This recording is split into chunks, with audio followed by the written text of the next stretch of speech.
دوستو یاد رکھنا، تگڑا اور مضبوط جوان پتہ کون ہوتا ہے؟ جس کی نظریں پوری طرح اس کے کنٹرول میں ہوں۔ یہ علامت جوانی ہے۔ جس آدمی کا پوری طرح، دو لوگ دنیا میں کبھی کوئی کارنامہ سر انجام نہیں دے سکتے، ایک جو حرام کھاتا ہو، ایک جس کی نظر ناپاک ہو۔ محمد بن قاسم جب یہاں آئے تھے نا، تو ایک دن بڑے پریشان تھے، تو ایک بزرگ کہنے لگے آپ کیوں پریشان ہیں؟ کہنے لگے راجہ دہر سے مقابلہ ہے اور ہماری فوج تو سندھ کے رستے بھی نہیں جانتی، زبان بھی نہیں جانتی، لڑیں گے کیسے؟ 2-4 دن کے بعد ان بزرگوں کی دوبارہ محمد بن قاسم سے ملاقات ہوئی تو بڑے خوش تھے۔ کہا اب آپ کیوں خوش ہیں؟ کہنے لگے وہ میرا مقابلہ نہیں کر سکتا، میں نے تحقیق کر لی ہے۔ کہا کیوں؟ کہنے لگے نظر کا گندہ ہے، اور جو نظر کے گندے ہوتے ہیں وہ میدانوں میں ٹھہرا نہیں کرتے۔ میدان کے لیے نکلنے کے لیے پاک جوانی کی ضرورت ہوتی، تطہیر مزاج ہونا ضروری ہوتا ہے، پاکیزہ افکار اور سچی اور سچی ستھری سوچوں کا ہونا ضروری ہوتا ہے۔ اس لیے فرمایا کہ میرا مقابلہ نہیں کر سکتا۔ حضرت عبداللہ ابن حذافہ کمرے میں تھے، تو وزیر کی بیٹی اندر سجی سنوری پہنچ گئی۔ جیسے ہی آپ نے اس کفر کی چال کو دیکھا تو تیمم کر کے نفل شروع کیے۔ وہ ساری رات بیٹھی رہی، رب کا بندہ ساری رات عبادت کرتا رہا۔ عبادت بڑا سہارا ہے، مصلی بڑا سہارا ہے اللہ کے بندوں۔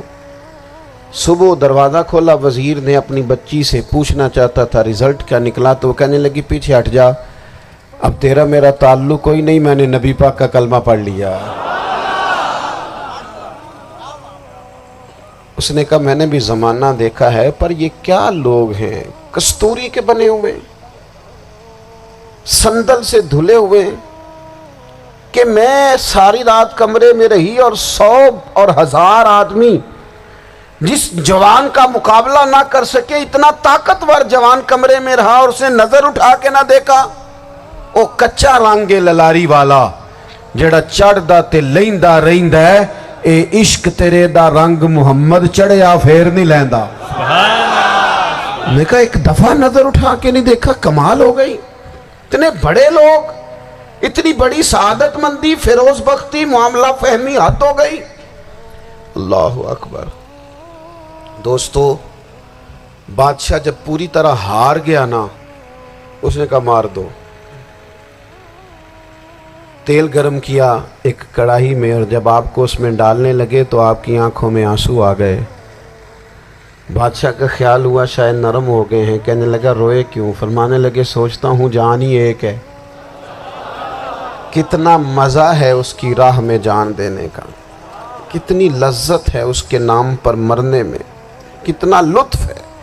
جے تو چڑھیا اتے دار بھی نہیں، تے جے تو وکیا عشق بازار بھی نہیں، تے ایڈا سستا سودا پیار بھی نہیں، تے ایڈا سستا لبدا یار بھی نہیں۔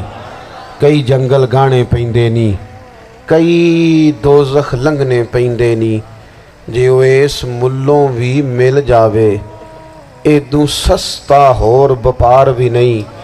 تے کچھ سمجھ نہ آوے لوکانوں وہ کادے نال شہید کرے، ڈٹھی یار دے ہاتھ تلوار بھی نہیں، پر او دا خالی جاندہ وار بھی نہیں۔ کہنے لگے ایک جان ہے نا، تو دل کرتا ہے ہزاروں ہوتی تو ایک ایک کر کے محبوب کے نام پہ قربان کرتا، جب میرے پاس ہے ہی ایک، کروں کیا؟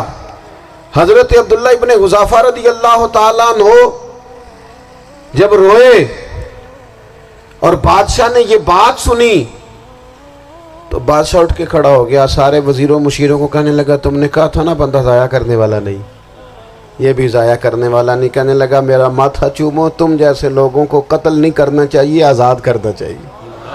عزیز اپنی زندگی سے نا یہ بہت زیادہ ہرس، ہوس، طمع، اور یہ کسی بات کی بھی ہو، ہرس صرف پیسوں کی نہیں ہوتی، شہرت کی بھی ہوتی ہے،